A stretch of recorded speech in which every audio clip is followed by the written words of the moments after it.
Blast off. Good evening, folks. Red County, Blue Nation, Westcliff, Colorado, great states of Americans. Stephen Rorick, Mike Boring on the console, Jimmy McMahon, our guest tonight, Mr. John Van Doren. John, how are you this evening? I'm doing good. Thank you, Steve. Fantastic. Thank you for coming. We appreciate that.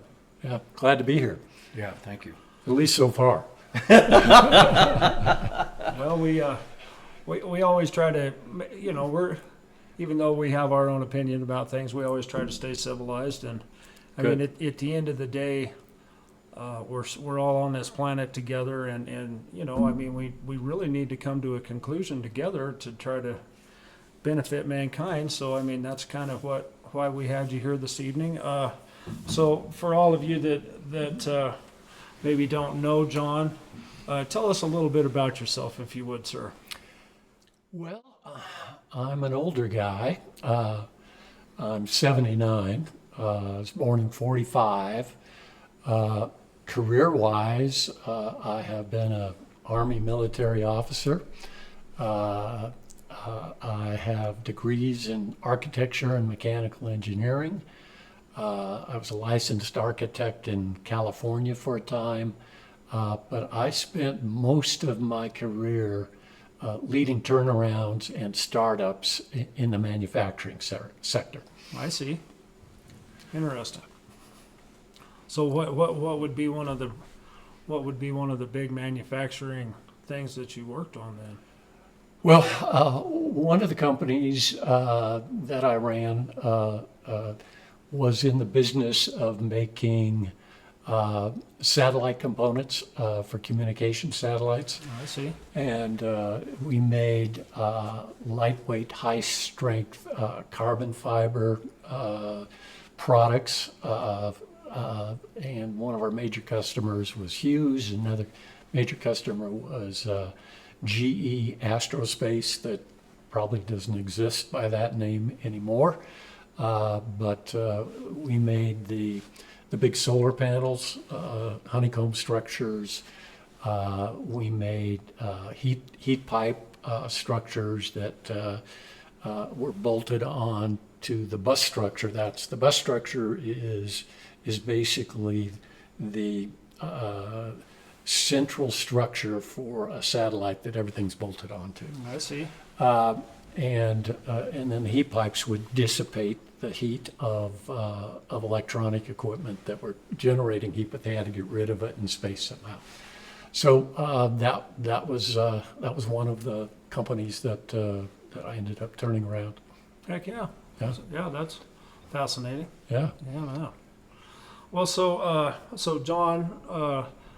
John, folks, is the president of the Wet Mountain Valley Outdoors organization, and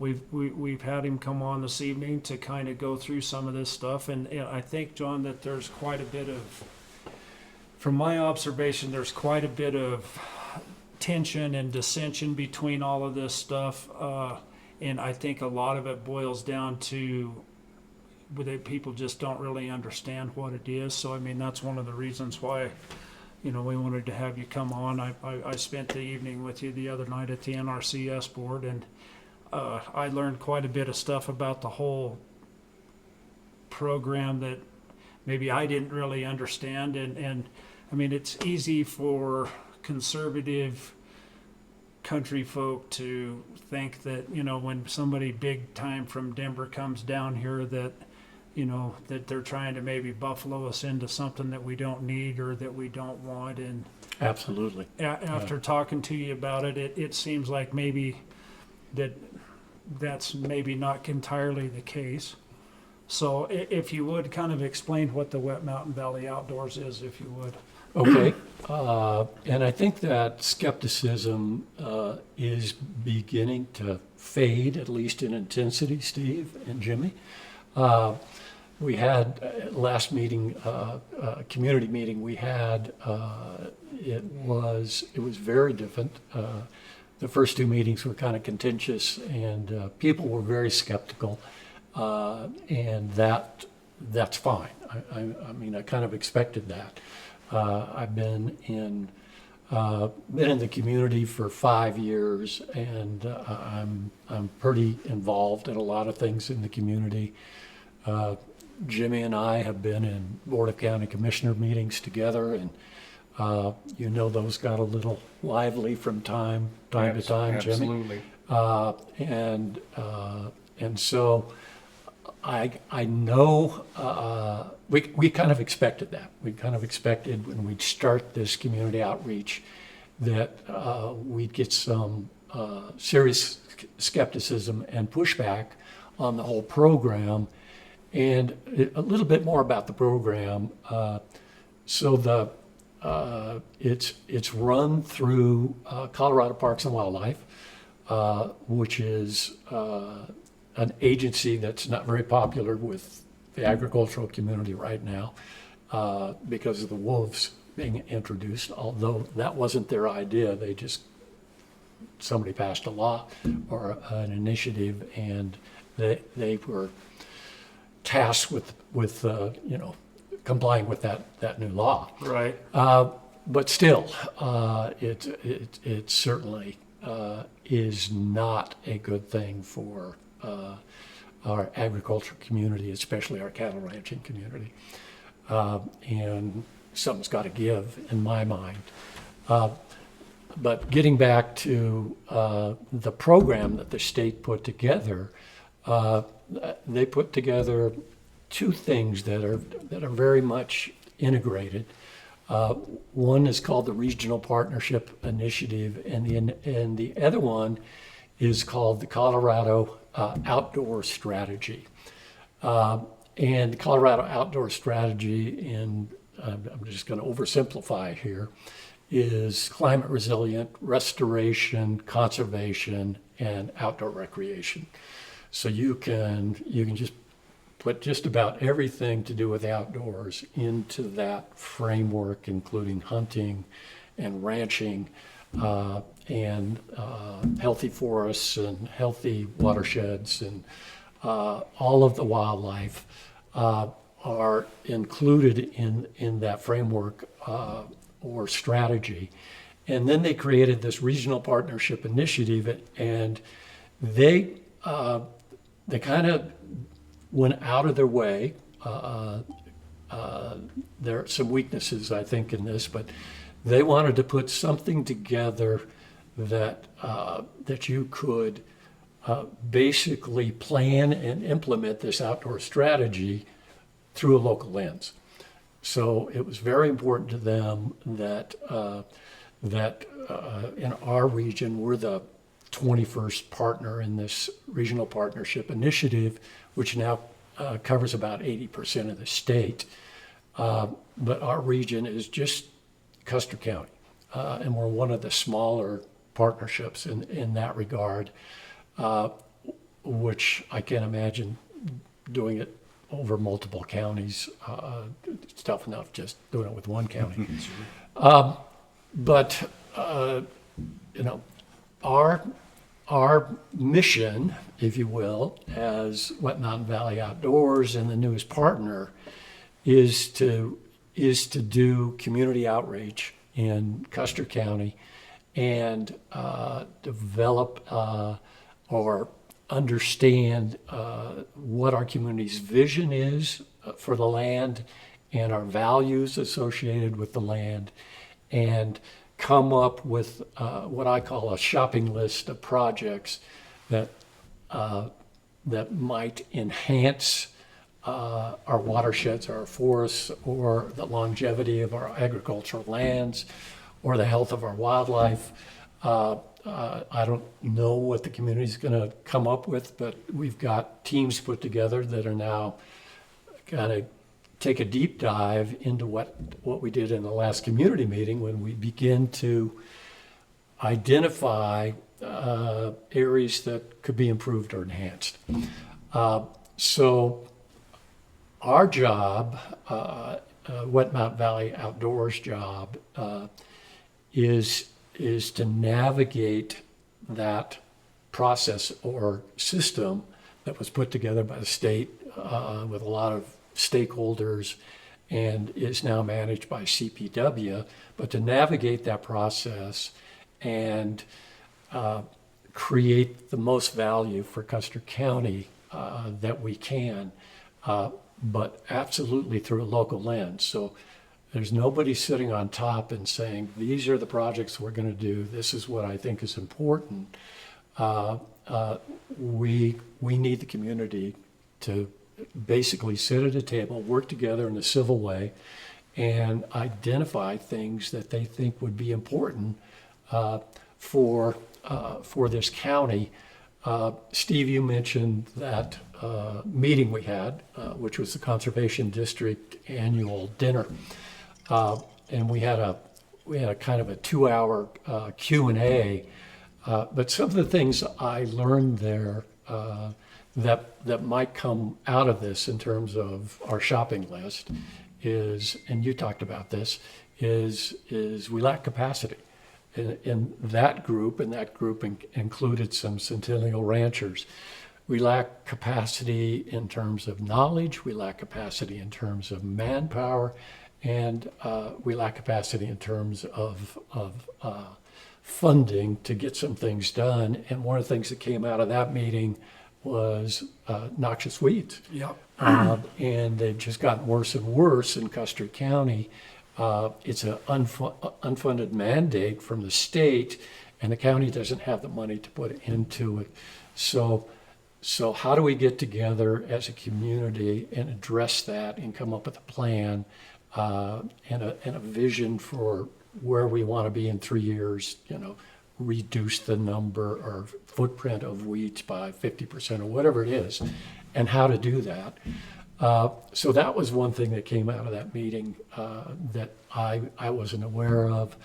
The other thing that was mentioned in that meeting that it was on my radar because I'm part of the county's community wildfire protection planning team. But one of the ranchers talked about fires in the sandgrays.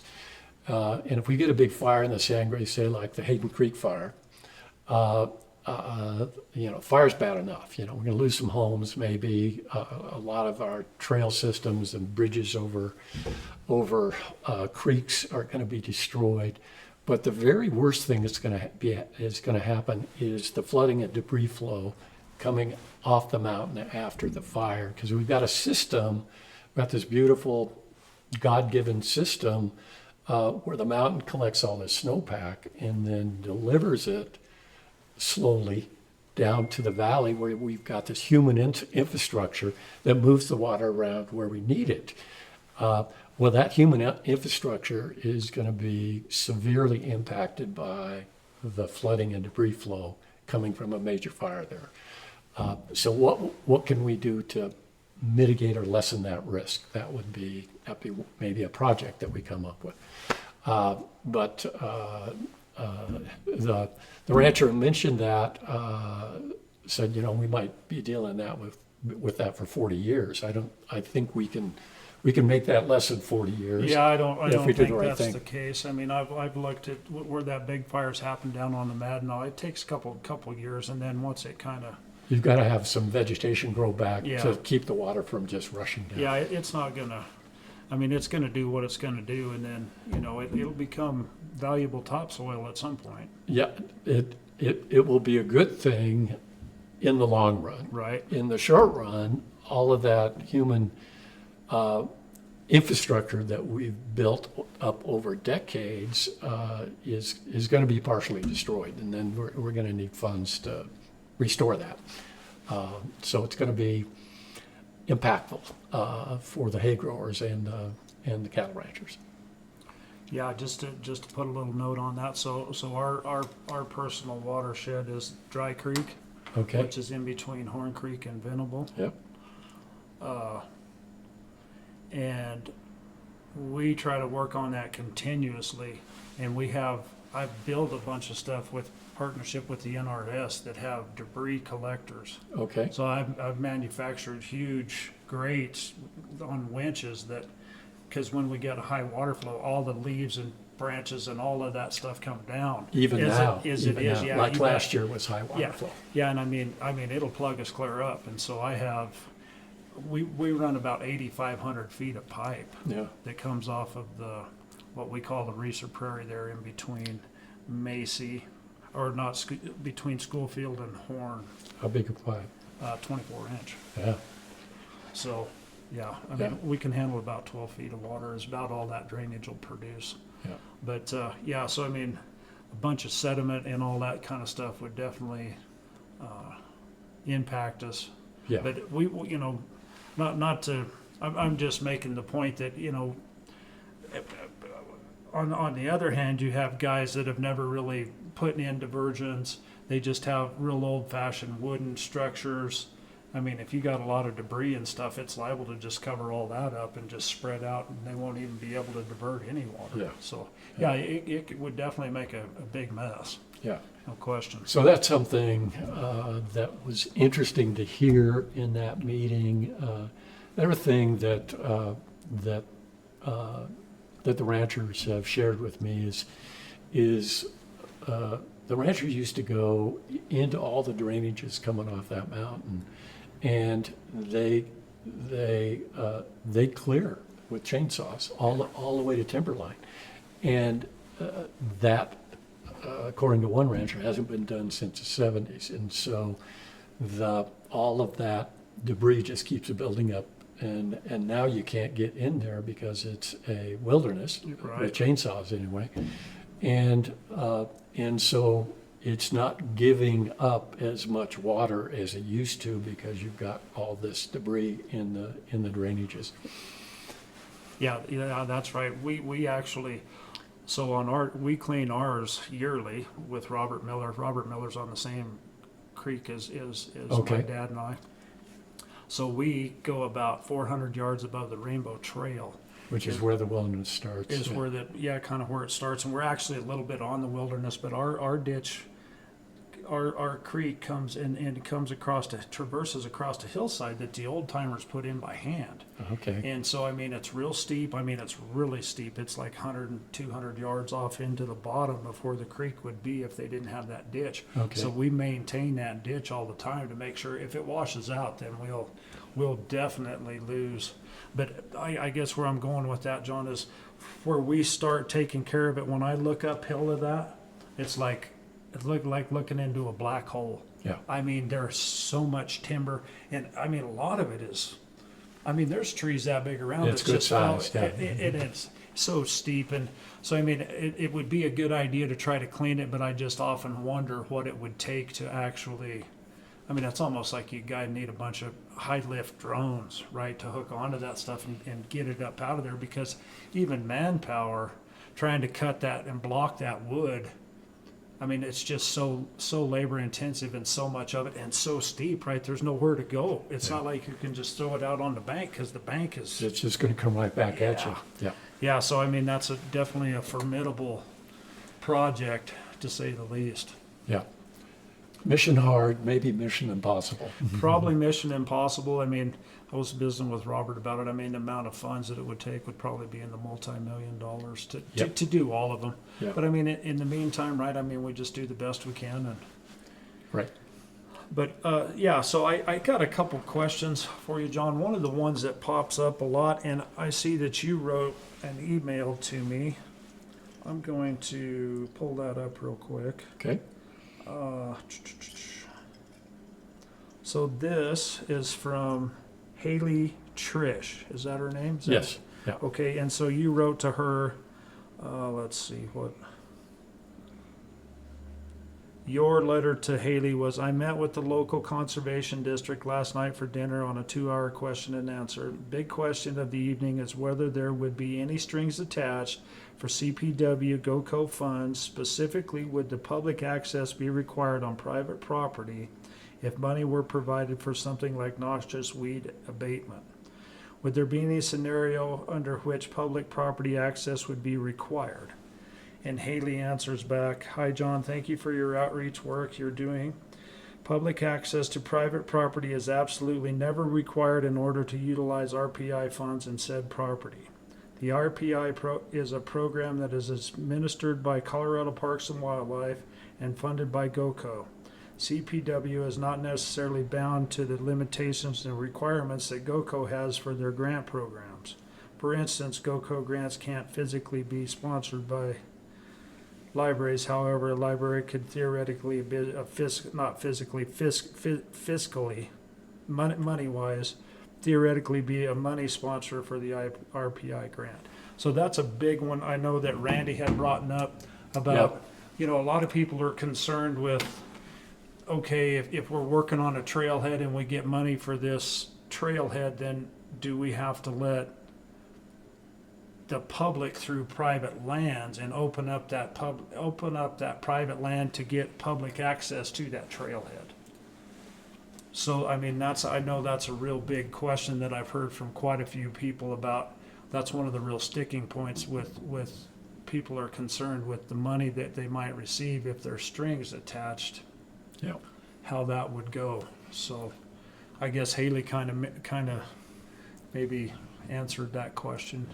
I actually talked to Randy afterwards because I wanted to know if he thought that was enough, and he said he was satisfied with that. He says you never be satisfied 100%, Right.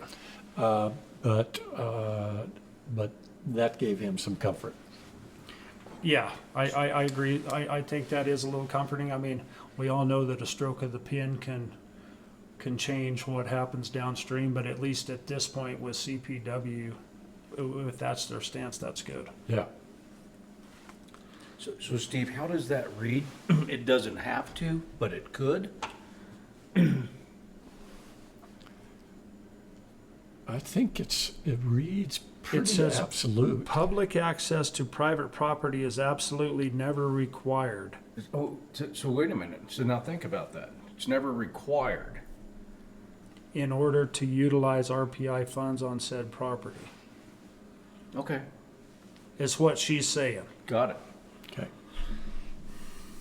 Which, I mean, that's, well, at least we got it in writing for the time being. Absolutely. I mean, that's the whole honoriness about, the legislation with the stroke of a pen can overturn these kind of things. And I think the burnt hand thing that some of us face is when public money gets used, and where's this money coming from?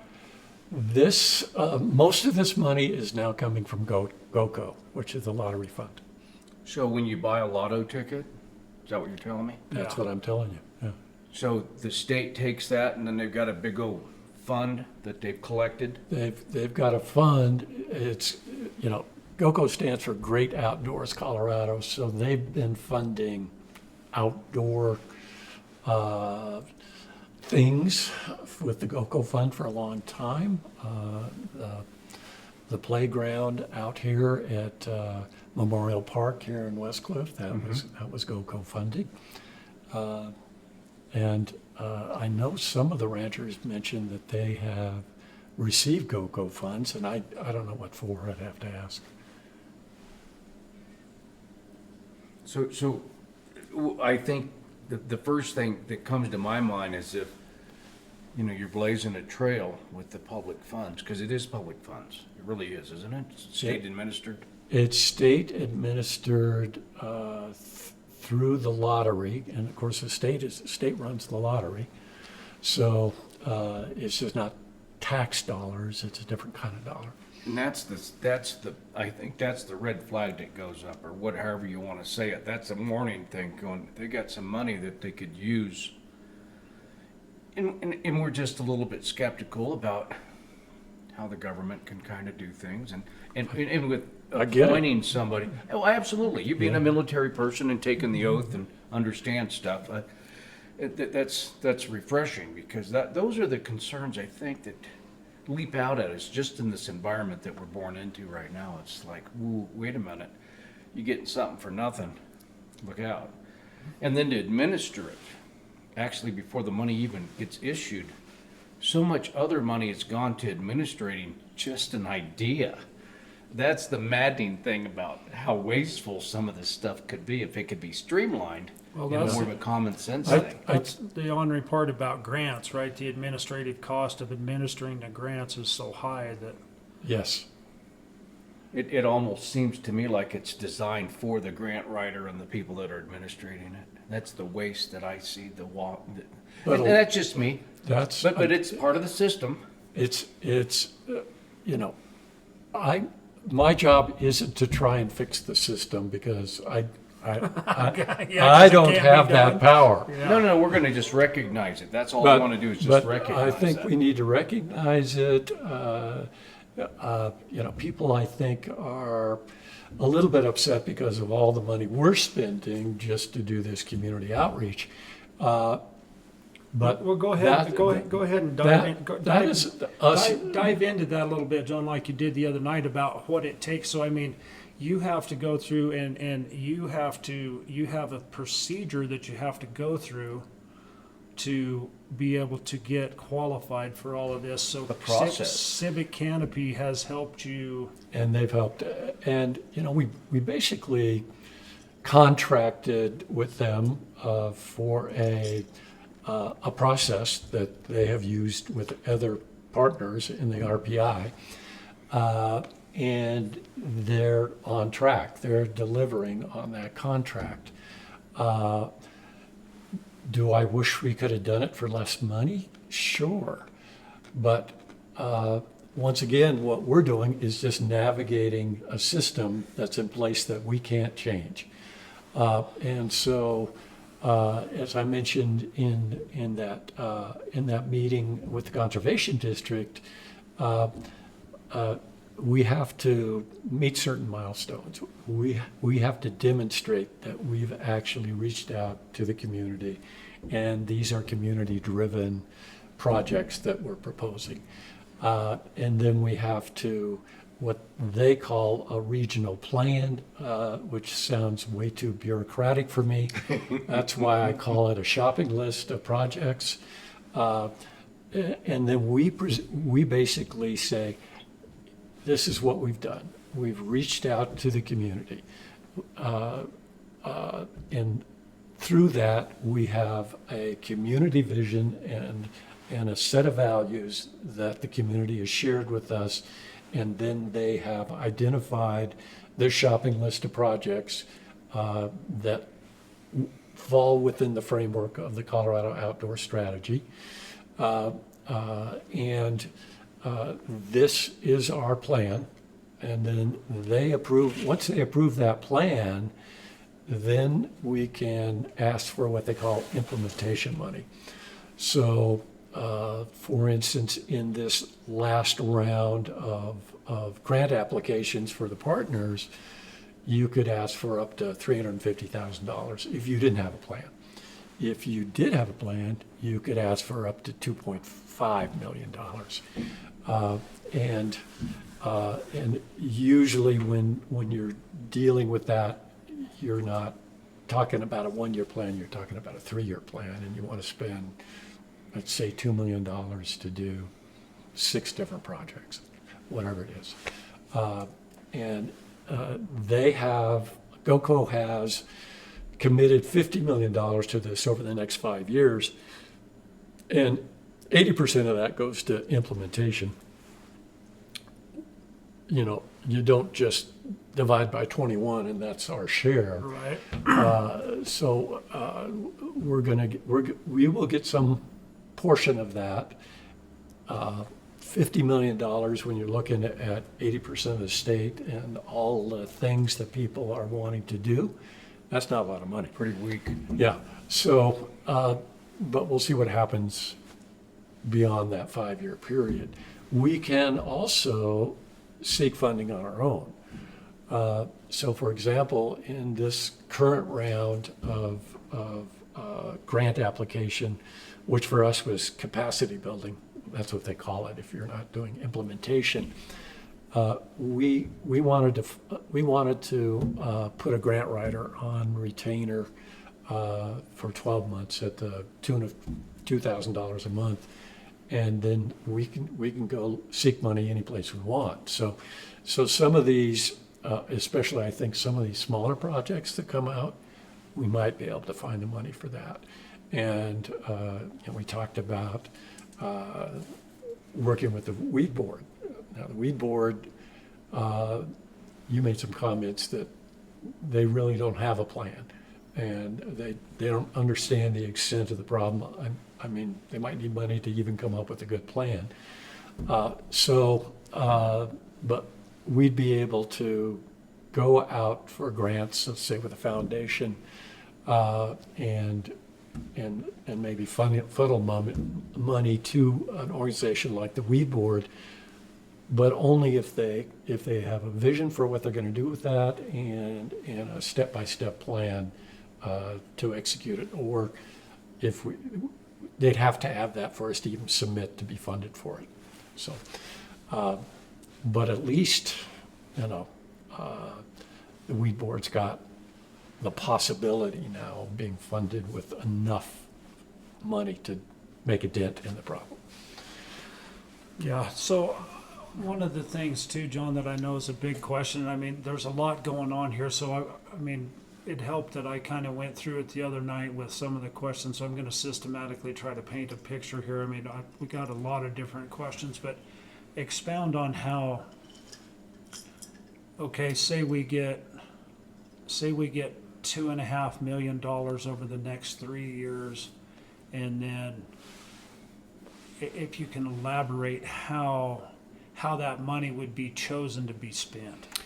I think, yeah, and some good questions came out of that meeting, and it's got me thinking that it shouldn't just be the Wet Mountain Valley Board. So what I'd like to do is put together a steering committee of the right people. It's got to be some ranchers, but maybe search and rescue is on that committee. But I'll just start because it's the first time I'm sharing this idea that was in my head. But Steve and Jimmy, who should be on that committee? Because I think we should be we should be sitting down again, reaching out to the community with 10 or 12 community leaders that have various interests in the land, and saying, here's what we've got. Here's what the community said in terms of their shopping list of projects. Which ones do you think we should submit for funding? And I just think that's the best way to go forward. Well, I agree with you, John, and that's something that, I mean, I know there's a lot of our listeners that are, questioning right now if they think we're getting soft, right? So that's not the case, folks, right? Steve, they know better.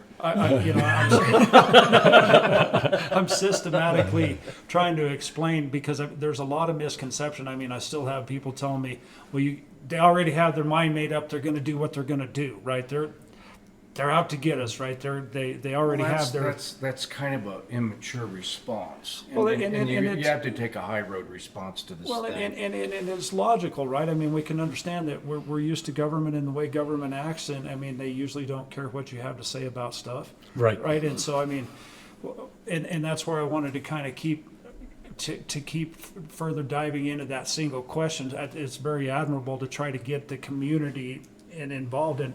I have a question right here. They were wondering why that the meetings were going to be at 9 in the morning where more people couldn't actually attend.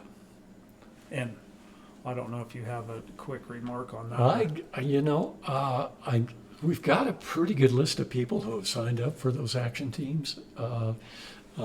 There's one that's from 9 to 12, and the next one's in the afternoon from 1 to 4. And then the next day again from 9 to 12 for the team that's addressing cultural heritage. and then we added something to that. So we added a Zoom call like 3 days later in the evening, and we'd summarize everything that went on in the 3 action teams during that Zoom call. And then people that couldn't make it to those meetings for some reason could have their input. So that's how we're doing it. You know, for some people, they don't want to ruin their evening either. Well, no, So, and you know, of yeah. course, fly, you know, flack back from our side would be like, well, it looks like you're just trying to keep the working man from being able to participate. Yeah. Well, we've got several ranchers, prominent ranchers that are on that ag committee. Well, and so Yeah. Sarah reached out to me, and I actually just caught her email today, so I tried to fill that out. I'm going to be on that agricultural Good. board. Good. It's going to take a little more work to actually get lined out for that. But back to, so we don't get off topic or lose. So, okay, we have our committee, we have our community committees, and we decide on, okay, we have X number of projects and it cost X number of dollars. Then the Wet Mountain Valley Board determines, okay, we cherry pick these, we pick these from our shopping basket, but ultimately at the end of the day, the state is the one that actually allocates what projects are picked, correct? That's right. So that shopping list, we're going to submit that whole list for as what they call the regional plan. Give them the menu, let them pick. No, they're not going to pick. That's then for every grant cycle, we're going to have this new group, this steering committee, basically decide which ones have the most priority and the biggest bang for the buck, and we're going to submit those for implementation funds. So all along the way, now once we do that, then they've got a group of people that review everything first. They make their own recommendations, but the final decisions are made by the GOCO board. And that was part of the agreement when GOCO said, okay, I'm all in on this, here's $50 million. The GOCO board, though, is going to look at all those reviewers and what they said. So there's no guarantee that we're going to get everything we asked for. But I think it's pretty much assured that we're going to get something. Well, because that's why you have taken the steps to get Civic Canopy involved, Right. to try to get cross the T's and dot the I's to get up to speed so that you can receive this money, correct? That's correct. And I think something I didn't point out at the meeting with the Conservation Board is Civic Canopy has a major subcontractor that's part of the project. So Kim Smoyer, who will be running all the action team facilitation, which is something she's done in Chaffee and I think another county too. She's got a big chunk of that money, and so she'll be running that. You can see a different face with Kim, and Kim lives in Villa Grove. Understood. Okay. So, just a little bit more to touch on that whole thing. And so explain, John, what happened in Chaffee County. Well, Because they were the, Chaffee County was the very first partner, and they were already 2 years into it before RPI even was a thing, and they'd gone through a similar process with the community outreach, and they developed all these. Civic Canopy did their, And right? Civic Canopy and Kim Schmoyer actually were the two consultants on that, and they've just been getting all kinds of really good work done. Lot toilets in trailheads and reducing the pollution in the Arkansas River, and literally tens of millions of dollars in wildfire mitigation. And I don't have a whole list in my head.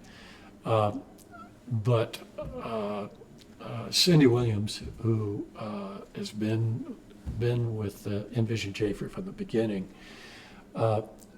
she started this with a very tight relationship with two county commissioners, and so one of the things they actually passed was a small, like 0.25%, I think, increase in sales tax that went to supporting the agricultural community for things like putting ditches in a pipe. So, and that's every year that money is there now. So that wasn't money that came from CPW, or they just work with the county commissioners and helped communicate that to the voters in the county, and they voted it through. But then there's an election, and you've got a new set of county commissioners, and they I don't know the details, but they were like this with each other. So before, where it was like really a tight collaboration, it just became like we don't want any part of you anymore. So I don't know where that's going. That could happen. That could happen here. So basically, long story short, is the county commissioners can put a halt to. Absolutely. I think the county commissioners are absolutely essential to this whole project. If you start to, and I've started to do this in kind of a crude way, but just map out all the nodes, all the stakeholders, and all the connections between them. Boy, it's just a spider web of connections. But a lot of those connections go right back to the BOCC. If they're not on board with this, then you've got issues. We could still, even if that fell apart, we could still work with the U.S. Forest Service. They certainly are in dire straits right now. So we've got the district ranger, so understaffed and so under-resourced that she's personally cleaning vault toilets right now. And then they're talking about a complete reorganization of the U.S. Forest Service, so they might consolidate ranger districts, and I don't know how it's going to shake out completely, but it's going to change even more. Another thing that was kind of a blow for me, I'm on the Community Wildfire Protection Plan team, which is out of Office of Emergency Management. But that team had, U.S. Forest Service and Colorado State Forest Service and BLM and our fire chiefs and a few others. And the number one guy, his name was Dennis Page, with the U.S. Forest Service, who knew these forests and the fire risk in these forests like nobody else. He took an early retirement. He was just not going to deal with it. But we lost this incredible resource who had all this tribal knowledge about forest health, where we should be doing the mitigation. And, we can blame, we can blame the U.S. Forest Service for mismanaging the forest, right? We have fire suppressed our forest for 150 years. But the local people, they knew what to do. But the people in D.C., the congressmen, were not giving them the money or the agency to get things done. They knew what to do. They did. But we're spending all our money every year on fighting fires and mitigating. No, that's a real touchy subject. You know, I know there's Yeah. a lot of people that are upset at the current administration because, you know, we're spending taxpayer dollars to mitigate private property, you know, with the new wood chipper and all of this. Yeah. And I mean, it's just, I mean, I understand it, but at the end of the day, in my opinion, it's a bigger problem than we can take care of. I mean, everybody's like, well, number one, we can't mitigate the national wilderness, right? I mean, that's already been established as a natural wilderness. And The wilderness, we can do very little. You know, best thing that happens is we might get a fire up and all that standing dead, you know, fir, Engelmann spruce, and you know, and have fire do some good. But like the chipper that the county has now. So just to throw out some numbers, so 68% of the homes in Custer County are at moderate to high to very high risk of wildfire. So they need to be mitigated. Those properties need defensible space, and a lot of the buildings need to be hardened in some way. And so if you just do the math on that, we've got a little over 4,500 homes in the county, and you multiply that by 68%, and then an average mitigation cost of $7,500. That's over $21 million. How are we going to get that done? well, and And a lot of people, you know, there are people that can just write a check and have a contractor do the work. There are people that can maybe do a HELOC and then write a check, but there are a lot of people that they just don't have the funds to do that. well, and that's the honoring part. I mean, that's kind of that's the world we live in, right? I mean, that's the whole, not to get off subject, but that's part of what's going on with the lodging tax or whatever. It's like people, in my opinion, people have to be responsible for themselves. If you bought yourself a really expensive home up in the timber and you can't afford to mitigate it, that's your problem, not mine. Yeah, I think it's those are the homes that I think they can afford to mitigate. And then you've got like 45% of the homes in unincorporated county are second homes. And I think a lot of those people are just not going to be interested in doing anything until their insurance company says, you know, I'm not going to insure your home until you do it.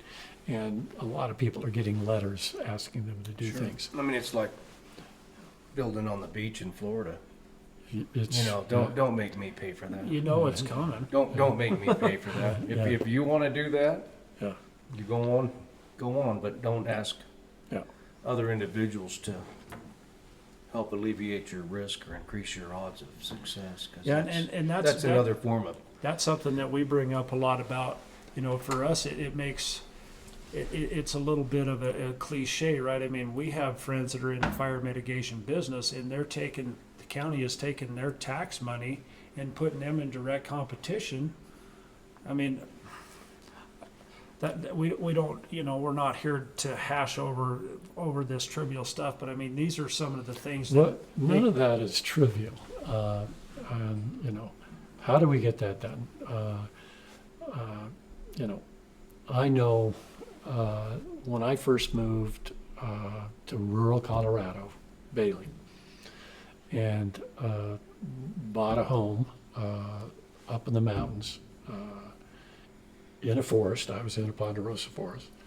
And I thought, and I had a view of the Continental Divide. I thought, you know, this is heaven. And I thought, it's so beautiful. absolutely. And 5 years later, I was looking around at all these trees because I was beginning to figure out what the fire danger was, and I had a completely different attitude. So I started something called Fire Adapted Bailey, and I was retired at the point. And and so what we did is we worked with, we got neighbors helping neighbors, okay? So we had, we became one of the first Firewise communities, the one neighborhood I lived at, and about 105 homes. And so we got a couple of guys that were expert sawyers that could drop a tree any place you wanted. Nice. And so we'd go in and we would assess the property, we'd mark trees, and we'd do several properties at a time. Mark trees, our sawyers would come in and we'd drop the trees, and then we'd bring, a week or 2 weeks later, we'd bring in 20 people, and maybe half a dozen guys with chainsaws that could delimb and buck.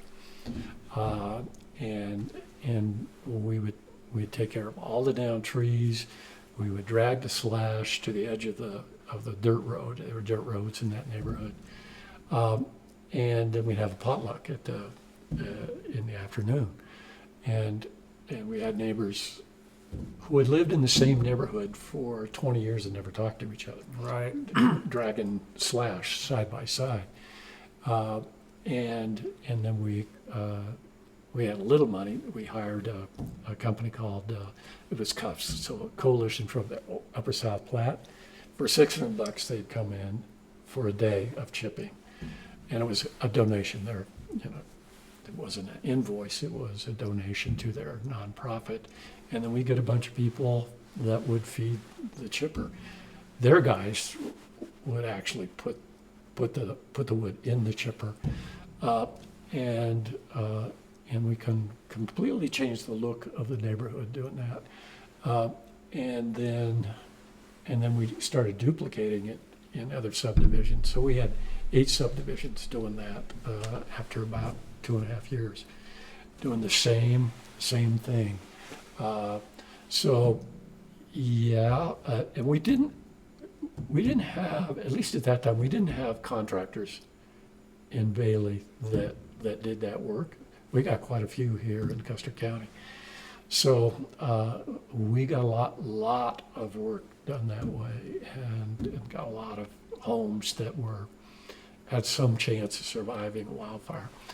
I think that model would work here in Custer County for a lot of people that might not have an extra $7,000 or $10,000 lying around. But $21 million still leaves a lot for the contractors.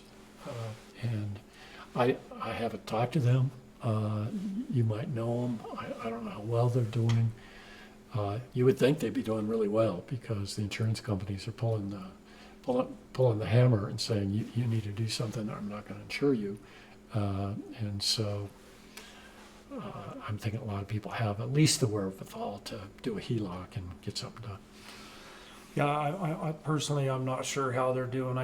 We're so busy doing all the stuff that we do that we really don't have time to keep up with. But yeah, I mean, there's a lot of work to do, that's for sure. Yeah, but how do you balance that free market with helping people that need the help? Hand up is one thing, hand out's something else. Well, a hand up where they're actually working Absolutely. their tail off to get the work done. Yeah, and then up here we got an older generation, there's a lot of older people, so it's an environment of, it's just one of them things. I don't think it'll work itself out one way or the other, but at the end of the day, to hold other people accountable because somebody else has got a problem, that's kind of where we're going with all this government stuff. Yeah. I love being neighborly and helping and doing all that stuff. I think that's golden. Yeah. That's efficiency at its finest. But as soon as you start doing, 80% of it went to administration, and we got a chainsaw out of it. That's kind of disgusting. You know what I mean? Yeah. Those are the things I've been watching, and this little county's pretty good at not being real respectful for the taxpayers' money in a lot of different issues. But at the end of the day, I think you're onto something here. I think we can get some money and a wise plan and get some common sense installed, it could be a light to the other communities. Yeah, There's no reason we can't set a standard. Well, I think I agree. that's one of the nuts and bolts of this, John, is who actually is in control. I mean, there's just a lot of skepticism. And so here's, I got a list of questions here. I'll try to get through them without taking up too much time. But so someone is wanting to know, what is your past experience in land use code, planning and zoning, and the experience regarding the use of ag land, forest, and mountain areas? I would say I have some experience. The probably the most experience I have is in wildfire risk and mitigation, because I ran that nonprofit for 15 years in Bailey. But it's not about me. I mean, if this whole thing relied on my super skills in every possible area and land use, we're in big trouble. Okay, so what we want on these action teams are people that do have subject matter expertise, and it can't be me. I can bring a little bit to the table on wildfire. I know quite a bit about that, and mitigation, especially around residential homes. But like I say, I'm not the genius you're looking for to know all this stuff. Well, and Yeah. to try to lace this all together, I think that's real important, because a lot of people, I think, are under the assumption that that you would be in control of what happens here. Without delving into it and understanding what's going on, I was in that same assumption, right? I mean, that's just naturally that defense mechanism it that makes comes up. sense, yeah. These guys got the money. What the hell are they talking about, right? Yeah. Here's another one, John. It's kind of two questions, but it's more kind of, I'm just going to combine it together. When your organization talks about making the trails more accessible, what does that mean? And do you feel that the public has a right to travel across private land to access public property or public land? Well, the answer to the second question is no. Accessibility, we've got this unique trail system. So we got the Rainbow Trail, Right. okay? And I walked the entire Rainbow Trail last year, all the way to Saguache. Not in one shot, I did it in 12 day hikes, but it's really unique in Custer County that we've got the Rainbow Trail that's 4 to 5 feet wide. It is accessible to motorized vehicles. It's the only section that's accessible to ATVs.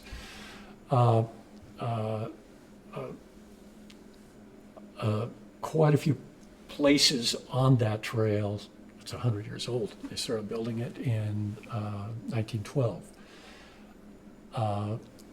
Is degraded to the point where it's unsafe for ATVs. So that's one thing to fix.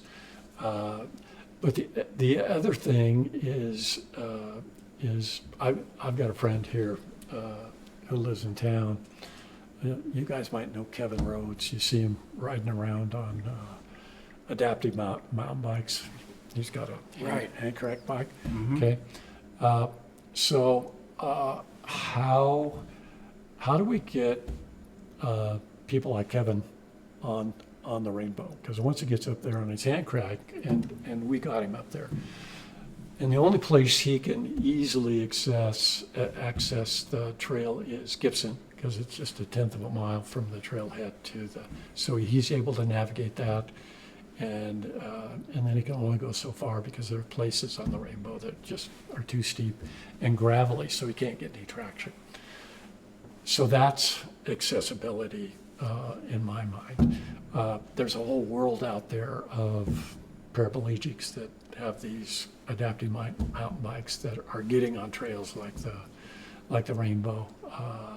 I don't know how many of our veterans would be interested in something like that, but that's of interest. But it's not up to me, you know. That might make it on the list, on the shopping list, but I suspect it's not going to be a high priority. Let's see here.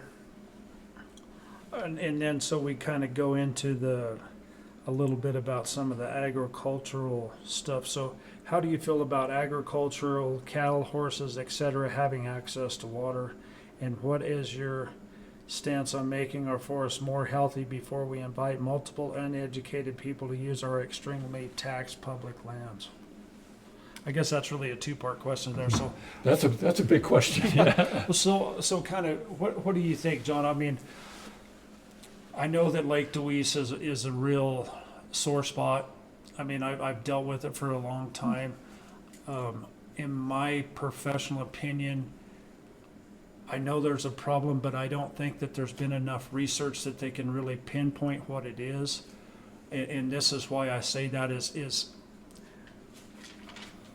for let me explain a little bit of my background. So I run the biggest ranch and outfits in this county for 25 to 30 years. We used to run 1,000 cows out at the Boyer. Okay. I run colonies, run the Venables, run the Alvarado. I mean, we used to run combined between my dad and myself. We'd have almost 50 CFS to take care of. Okay. So I mean, huge amounts of ditch water Yes. that we would take care of.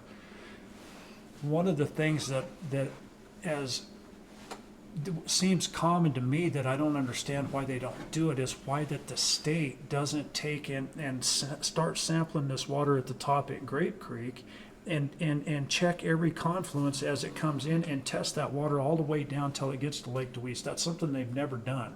And so there's a lot of speculation that, well, it's the fertilizer and it's the cattle manure and all of this stuff, but yet there's no hardcore evidence because they've never taken the time to actually test it at each one of these confluences to see what that deal is. What do you think about that? I totally agree. I think we just don't have the information. We don't have the data. And we've got people point fingers. So Round Mountain will say, well, it's ag. And ranchers will point at Round Mountain, and they might be right that those lagoons are actually, that are 50 years old now, may be leaking effluent down into Grape Creek. We don't know. Okay, and then you add to that the septic systems at Lake Deweese Village and the septic systems kind of surrounding the valley. So what we lack is data, and then so I think, you know, for me, one of the projects ought to be, what data do we need and how much is it going to cost? And then wherever that data leads us, I think that then we need to come up with solutions to mitigate it. And I think we need to be able to do it without causing economic harm to anybody that's doing responsible ranching. And so I don't know where the data is going to lead us, but we need that data. Otherwise, we're going to be, you know, your grandchildren's grandchildren's are going to be talking about Lake Deweese toxic algae blooms because we haven't gotten anywhere. And we need to stop pointing fingers at each other and come together and say, let's get the data we need to figure out what this is. I wholeheartedly agree with that, and that's one of the things that really it sticks in my mind is they don't understand what they're talking about because there's no data, right? Yes. And another, so there's a few things that come up here. Number one, Paul Vogel's song has mentioned that he has worked with a firm and is good friends with the people that own it. They say they can take care of that algae bloom. He told me in a matter of 15 minutes. They have a something proprietary that they put in the water to mitigate that. And Paul's been talking. I mean, his card's right down here on the end of the bar. I mean, we've been. I had heard something that Paul was onto a solution. So I mean, I think that's one of these things that we should really be. Here we are all kind of bickering and arguing over. Well, it's the ranching, and we need to. I mean, there's videos that have been circulating. Yates was mentioning that Sudsy Benish showed him that video of, there's uppers up in Denver saying, well, we're gonna eminent domain all this ground, and we're gonna take all of the ranch ground away from all of these ranchers because over Lake Deweese. And it's like, I don't think they can do that. well, they're gonna have a hell of a fight. I know that. Yeah. But it's like, if something as simple as what Paul's talking about, why haven't we already gotten to the bottom of that and seeing what we can do? I mean, these are things that. So that's going to be something I think I'll bring up at the BOCC meeting in the morning, because the meeting's tomorrow, not Wednesday, not today, not this morning. Okay. So I think that is one of the biggest things, but yeah, not to get off topic. And Solution oriented. And another point here too, John, that I'm going to bring up to you. I don't know if you're aware of it, but I mean, so Jimmy and I, we're pretty knowledgeable, especially when it. So we had, what's the gentleman's name from Round Mountain? Snyder? Mr. Snyder. Dave Snyder came on and we had him on and went through a lot of questions with him. And one of the things that I learned about what Round Mountain's problem is that they can't have a leach field because we're sitting on this huge volcanic. Right. Lake. It does not perk. Oh yeah, all the way from the airport clear to the lake, it don't perk. And so ultimately, at the end of the day, that's why they got into that, because they're trying to. They want to treat and put it back in Grape Creek. Right. And the requirements for I mean you're going to be able to drink that water that they're putting back in. But the reason that it's so stringent is the EPA has deemed Grape Creek impaired. Well, and So that's so, and then we get back to data. What's causing that? We don't know. and so here's one of the things too that I don't know if you're. So we are highly up to date, up to speed with what they call the PFAS chemicals. Yeah. So the PFAS chemicals are the real elephant in the room here. Those are the forevers. The forever chemicals, Yeah. right? So, I mean, the EPA has buried their hand in the sand, and they've already gotten fined $4 billion in the last however many years for turning a blind eye to this stuff. And Dave has a proprietary thing that they say will. I mean, there's a lot of skepticism. At the end of the day, I would want to make sure that water doesn't test with PFAS chemicals, because from what I know about it, it almost takes something as like lightning, that much energy to break that bond. Yeah. But so just with all that being said, I mean, what we really need to do here is work together as a community and try to get to the bottom of what this is. Yeah, the EPA tried to say that we have a contaminated stream, but they really don't have the hardcore data to even say that it is. And they know that it is, and we have these algae blooms, but what really is doing it? That's what we were just talking about. There's no data to really say, well, it is the nitrogen fertilizer, or is it the people that are upstream? All of the campers and stuff. I have some people from the planning and zoning mentioning stuff to me that they think that it's people in the high mountains that are actually creating this stuff, but we don't know because we've never tested that. That's another place we need to test. So we've got a South Colony where all the peak baggers go, and you'll get 100 cars and trucks, high clearance vehicles up at that upper trailhead where they're all heading out to bag these peaks, and so that's like 200 people, and there's no vault toilets or anything up there. They're just shitting in the woods. Yeah. So how much does that contribute? Should be easy to test. Well, yeah, and I mean, and then let's face the fact here. I mean, this is wild. I mean, there's so much wild. There's way more wildlife than anything else up there too. So, like, could that be part of it? We don't know because nobody's ever tested it. And the thing about it too that's ornery to me is them are simple, cheap tests. Yes.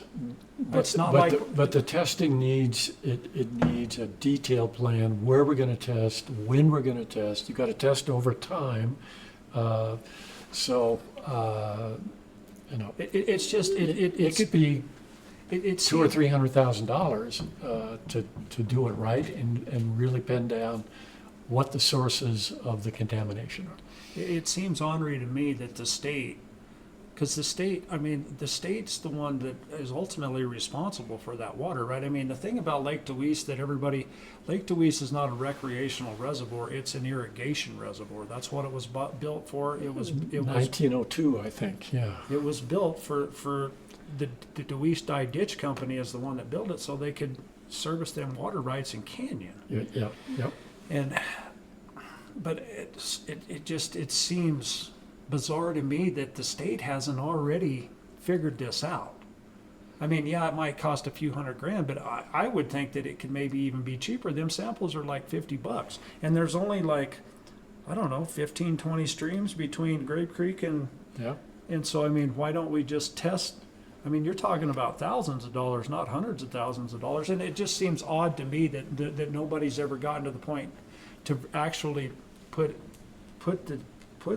it down on paper and really see what's going on. And I think that these are the projects that would be, to me, a real responsible project to really see what's going on here. I'm guessing that's going to become a project in the shopping list, and I think it should be a high priority project.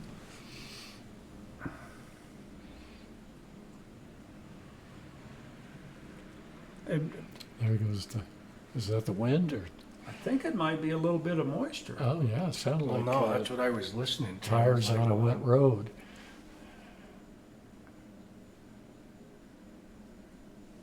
Yeah, there's still a lot of people wonder about what we addressed earlier about if we do take money, then will that allow public access across private land? Yeah.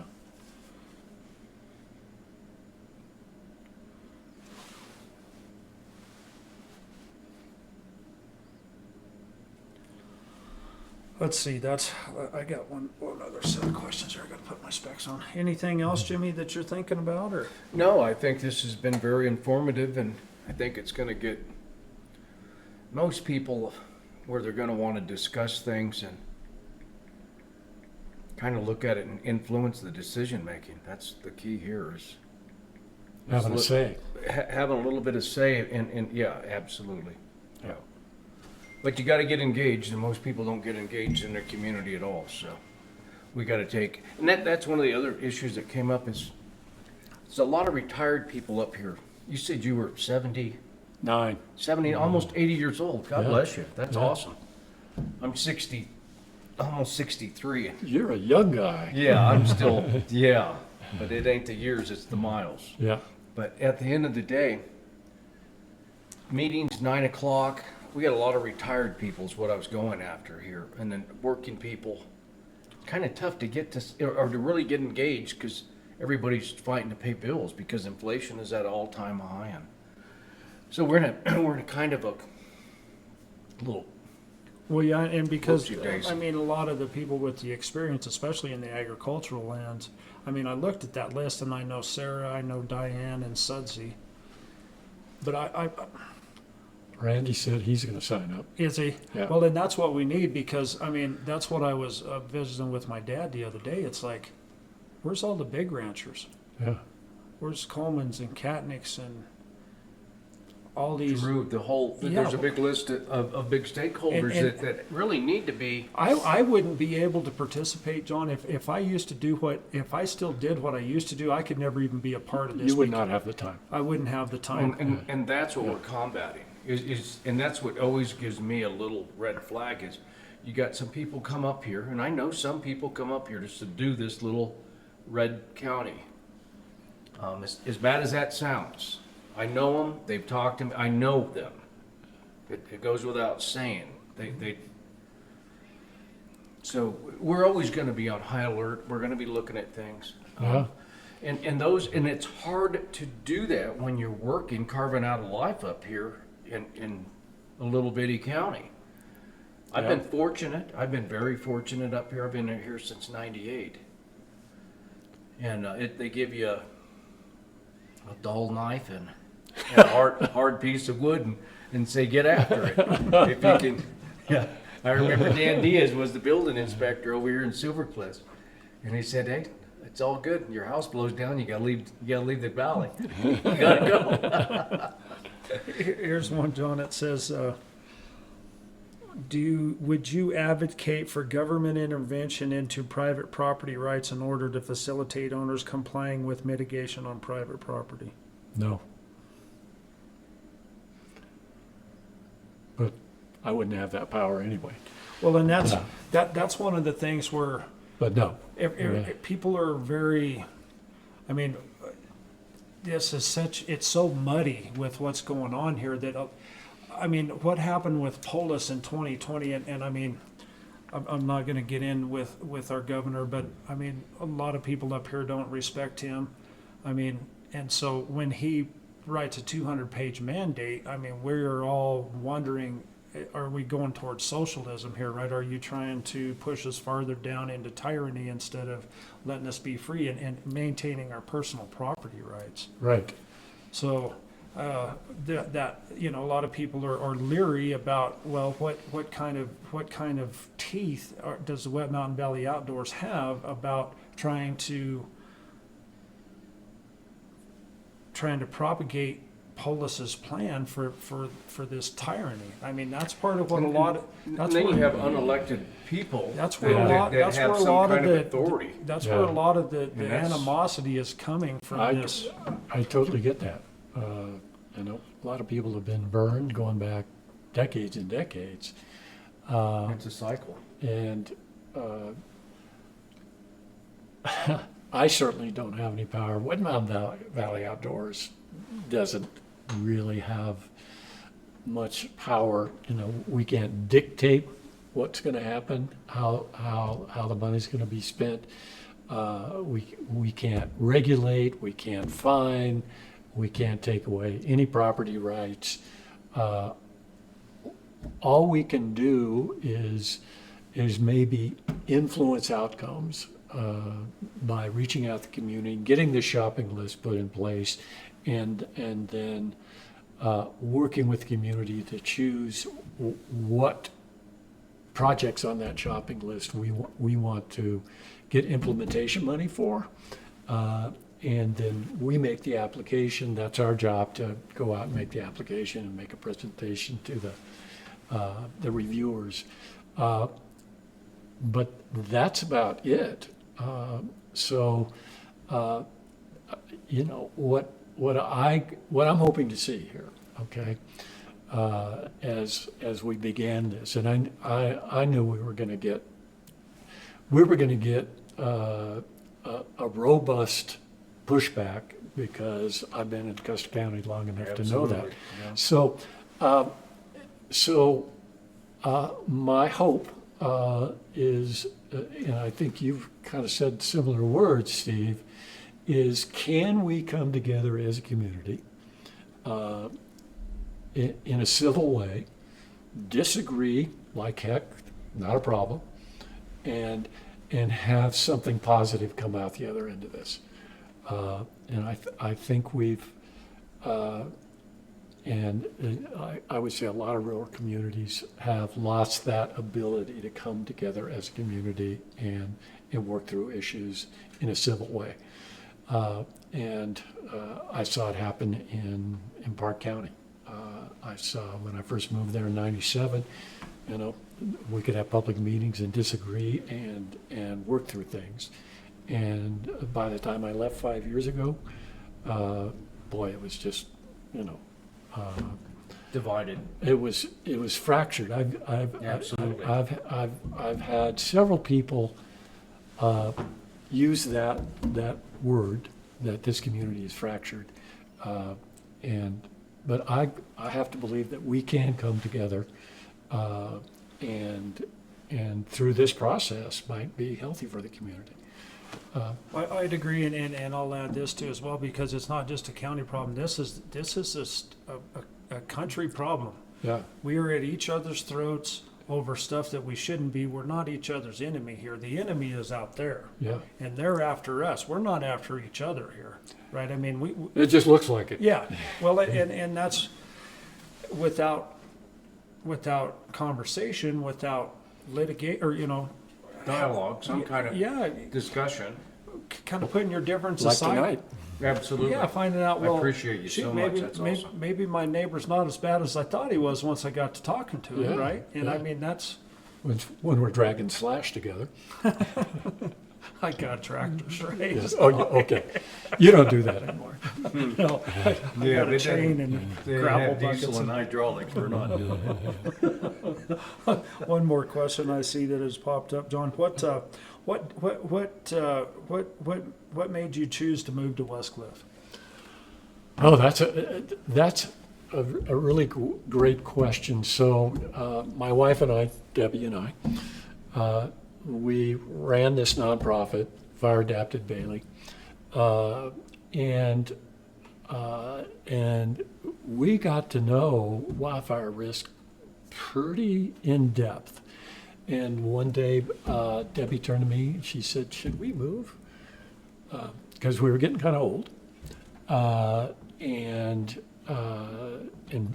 the Bailey area has higher wildfire risk than Custer County even. We're pretty high here in Custer, and we thought, we're too old to lose our home. We're too old to even have a major fire, 2 miles away from us, and all the insurance companies say you're on your own. So, and we wanted to downsize. We had horses for quite a while in Bailey on the property. Only way to have them. And so we just started looking around for a place to downsize that was still rural.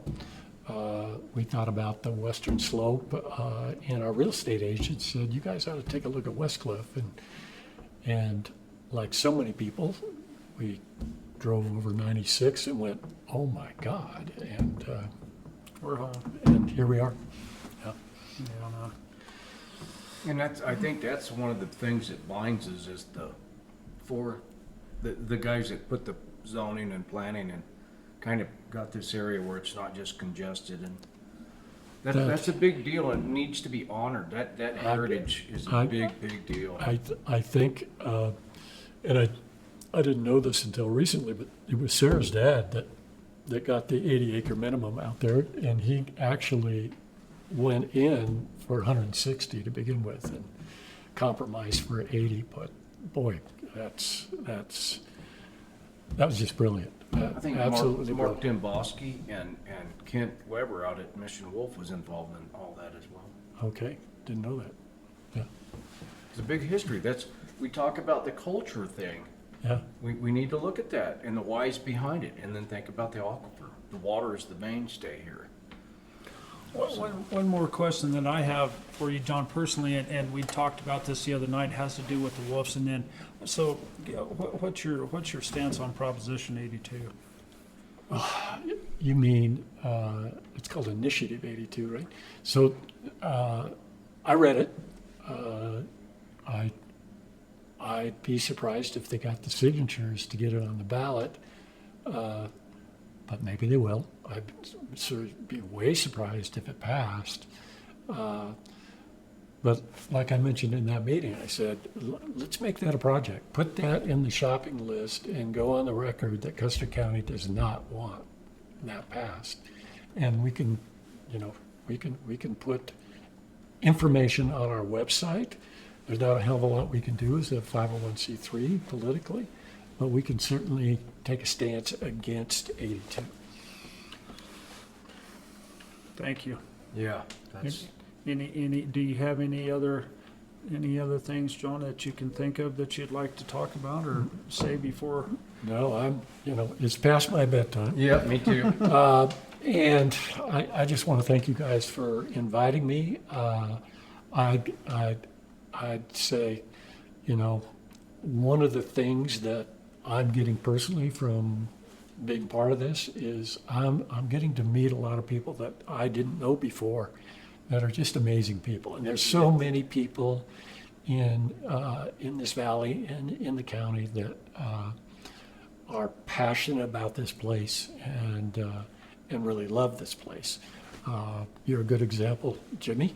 Yeah, thank you. Even though you got a lot of miles on you. Thank